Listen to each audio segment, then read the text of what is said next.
बिस्मिल्लाहिर्रहमानिर्रहीम। अस्सलामुअलैकुम। सबसे पहले दुरूद पाक अल्लाहुम्मा सल्ली अला मुहम्मदिन व अला आलि मुहम्मदिन व बारिक वसल्लिम। हम आज की वीडियो में आपको बताएंगे मक्कातुल मुकर्रमा कैसे आबाद हुआ, क्योंकि वह जगह बड़ी उजाड़ और बयाबान थी। तो किस तरह अल्लाह पाक का हुक्म आया और मक्कातुल मुकर्रमा आबाद हुआ। हजरत इब्राहिम अलैहिस्सलाम के बेटे हजरत इस्माइल अलैहिस्सलाम सरजमीन शाम में हजरत हाजरा अलैहिस्सलाम के शिकम मुबारक से पैदा हुए और हजरत इब्राहिम अलैहिस्सलाम की बीवी जो हजरत सारा थी, इनकी कोई औलाद ना थी, जिस वजह से वो उनसे रश्क करने लगी। अल्लाह ताला माफ करे, हम जेलसी नहीं कह सकते, रश्क करने लगी। उन्होंने हजरत इब्राहिम अलैहिस्सलाम से कहा कि आप हाजरा और उनके बेटे इस्माइल को मेरे पास से जुदा करके कहीं दूर भेज दें। उन्होंने पूछा कि क्यों? तो उन्होंने कहा कि मुझे इनके साथ रहना गवारा नहीं। ये अल्फाज उन लोगों ने बोले हैं, हम मुआज़ला इस तरह के अल्फाज नहीं बोलेंगे, मगर उन्होंने कहा कि आप इनको कहीं दूर छोड़ाएं। तो इसी तरह अल्लाह पाक का हुक्म नाजिल हुआ, आप पर वही नाजिल हुई। आप हजरत हाजरा और हजरत इस्माइल अलैहिस्सलाम को इस सरजमीन पर छोड़ आए। ये अल्लाह पाक की तरफ से वही आई थी। उस जमीन पर इन दोनों को छोड़ आए जहां कुछ भी नहीं है, पहाड़ों के सिवा और कुछ भी नहीं। चुनाचा हजरत इब्राहिम अलैहिस्सलाम ने हजरत हाजरा और हजरत इस्माइल अलैहिस्सलाम को साथ लिया और उस जगह पर आ गए जहां इस वक्त काबा मुअज़्ज़मा है। उस वक्त वहां पर कोई भी आबादी ना थी, दूर दूर तक कोई चश्मा ना था, कोई खेत ना था, कोई पानी ना था, कोई खाने की चीज ना थी। एक टोकरी में चंद खजूरें और एक मुश्क में पानी वहां रखकर हजरत इब्राहिम अलैहिस्सलाम रवाना हो गए। हजरत हाजरा ने फरियाद की, ए अल्लाह के नबी, इस सुनसान और बेआबो गया जगह पर हमें छोड़कर कहां जा रहे हैं? हजरत इब्राहिम अलैहिस्सलाम ने उनकी बात ना सुनी, कोई जवाब ना दिया। उन्होंने फिर अर्ज किया, है अल्लाह के नबी, हमें छोड़कर कहां जा रहे हैं? फिर जवाब ना मिला। तो फिर आगे से कहा कि क्या ये सब आप अल्लाह पाक के हुक्म से कर रहे हैं? फिर जवाब दिया कि हाँ, ये सारा कुछ मैं अल्लाह पाक के हुक्म से कर रहा हूं। ये सुनकर हजरत हाजरा ने कहा कि अब मुझे यकीन कामिल है और पूरा इत्मीनान है कि अल्लाह पाक मेरे और मेरे बेटे की हिफाजत फरमाएगा। इसके बाद हजरत इब्राहिम अलैहिस्सलाम ने एक तवील दुआ मांगी, काफी लंबी दुआ मांगी और वहां से मुल्क शाम चले गए। अब चंद दिनों में खजूरें भी खत्म हो गई और पानी भी खत्म हो गया। हजरत हाजरा अलैहिस्सलाम पर भूख का गलबा हुआ और बच्चे का रोना और बिलबिलाना बर्दाश्त ना कर सकी। आपके सीने का दूध भी खुश्क हो गया था। वो पानी की तलाश में एक जगह से दूसरी जगह चक्कर लगाने लग गए। चुनाचा परेशानी का आलम था, भूख और प्यास का आलम था। एक मां अपने बच्चे को किस तरह भूख से बिलखता देख सकती थी। मां ने चक्कर लगाए दो पहाड़ियों के दरमियान।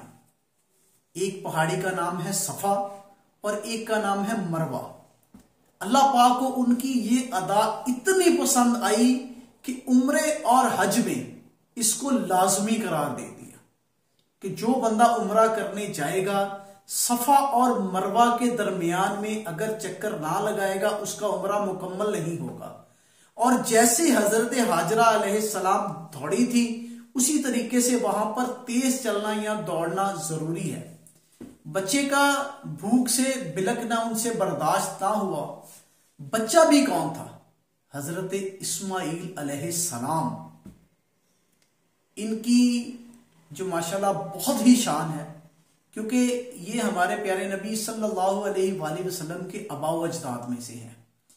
तो इनकी अल्लाह पाक ने लाज इस तरह रखी कि इन्होंने एड़ियां पटकी, अपने पांव की एड़ियां पटकी, तो वहां पर अल्लाह पाक के हुक्म से एक फरिश्ते ने नहर जारी कर दी, पानी का चश्मा जारी कर दिया। हजरत हाजरा अलैहिस्सलाम वापिस आई और आकर देखा कि ये मेरे बच्चे के पांव के पास से पानी का चश्मा निकल रहा है। बहुत हैरान हुई और पानी को पिया, सैराब होकर पिया। जमजम का पानी था, बहुत ही बरकतों वाला। ये पानी पीकर आप और आपका बेटा हजरत इस्माइल अलैहिस्सलाम जिंदा रहे, यहां तक कि हजरत इस्माइल अलैहिस्सलाम जवान हो गए और शिकार करने लग गए। तो शिकार के गोश्त और जमजम पर आपका गुजर बसर होने लग गया। फिर एक कबीला था जरहम, इनके कुछ लोग अपनी बकरियां चराते चराते एक साइड पर निकले तो उस मैदान में आए। आकर देखा चठियल मैदान में पानी का चश्मा। वो समझ गए कि ये दोनों कोई खास हस्तियां हैं। उन्होंने आप हजरत हाजरा से इजाजत तलब की और वहीं पर आबाद हो गए। इसी कबीले की एक अच्छी लड़की से हजरत इस्माइल अलैहिस्सलाम की शादी भी हो गई। उसके बाद फिर हजरत इब्राहिम अलैहिस्सलाम को अल्लाह पाक का हुक्म आया कि खाना काबा की तामीर फरमाएं। चुनाचा आप उस जगह पर आए, आपने हजरत इस्माइल अलैहिस्सलाम को अपने साथ मिलाया और खाना काबा की तामीर फरमानी शुरू कर दी। तामीर के बाद हजरत इब्राहिम अलैहिस्सलाम ने दुआ फरमाई, ऐ मेरे रब, मैंने अपनी कुछ औलाद को एक ऐसे मैदान में बसाया है जिसमें खेती नहीं होती, तेरे हुर्मत वाले घर के पास, ताकि वो नमाज कायम करें।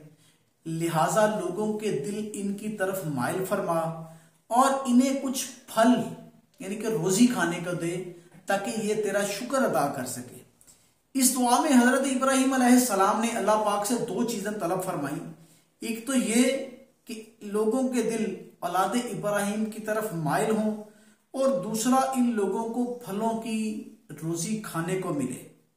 और आपकी ये दुआएं कबूल हुई।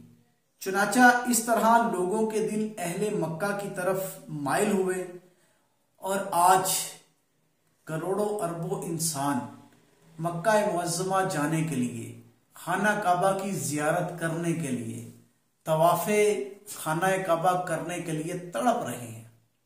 शबो रोज उनके इंतहाई मुश्किल में है। वो चाहते हैं कि रात से दिन ना चढ़े और दिन से रात ना हो, हम किसी तरह उड़कर मक्का मुकर्रमा में चले जाएं, खाना काबा का तवाफ करें, वहां से मदीना शरीफ जाएं, नबी पाक सल्लल्लाहु अलैहि वसल्लम का रोजा मुबारक देखें।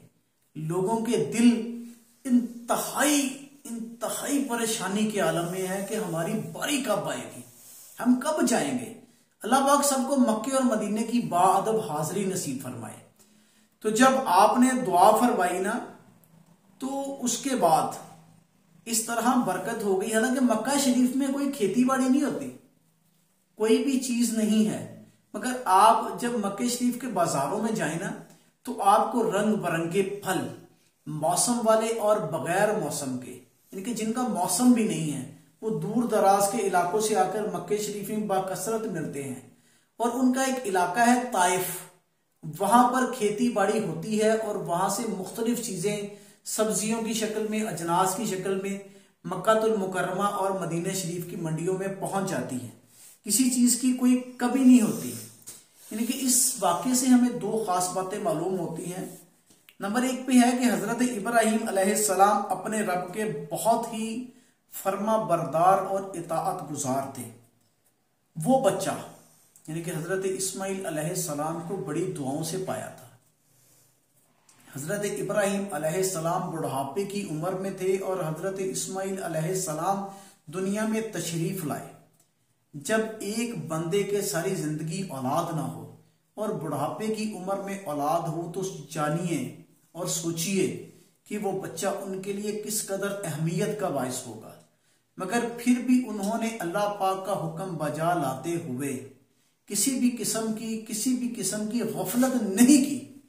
अल्लाह पाक के हुक्म को पूरा किया और अपनी बीवी और बेटे को ऐसी जगह पर छोड़ आए जहां पर ना कोई दरख्त था, ना कोई पानी का कतरा था, और अगर वहां पर कोई दूसरा इंसान होता ना इनकी जगह, तो शायद उसका दिल धड़कना बंद हो जाता, वो परेशान हो जाता कि मैं अपनी बीवी और अपने बच्चे को इस सुनसान जगह पर छोड़ के जाऊं। मैं नहीं छोड़ के जाऊंगा।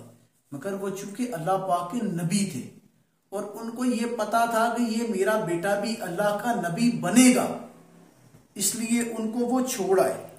और ये जो अल्लाह के नबी या अल्लाह के वली होते हैं ना, ये बातों पर गौर नहीं करते, ये सोचते नहीं है, ये सिर्फ और सिर्फ मानते हैं। नबियों को मिला हुक्म अल्लाह पाक का कि आप ये काम कर दें, नबी फौरन चल पड़ते हैं। हजरत इब्राहिम अलैहिस्सलाम ने भी यही काम किया, अल्लाह पाक का हुक्म सुना और चल पड़े, बस किसी भी किस्म का तवक्कुफ नहीं किया। और 2 नंबर पे हजरत इब्राहिम अलैहिस्सलाम ने अपने बेटे हजरत इस्माइल अलैहिस्सलाम और इनकी औलाद के लिए अल्लाह पाक से निहायत ही मोहब्बत भरे अंदाज में रिज़्क़ के लिए जो दुआएं की और उनके लिए जिस किस्म की चीजें मांगी, अल्लाह पाक ने उनको अता फरमाई। चुनाचा हमारा सबक आज का ये है कि अपनी औलाद के लिए इंसान को हर वक्त दुआ करते रहना चाहिए, क्योंकि हमने सुना है कि वालिदैन की दुआ बच्चों के हक में बहुत जल्दी कबूल होती है। अल्लाह पाक हमें अपने बच्चों की सही तरबियत करने की तौफीक अता फरमाए और हमारे बच्चों को नेक और 5 वक्त का नमाजी बनाए। आमीन। जज़ाकल्लाह।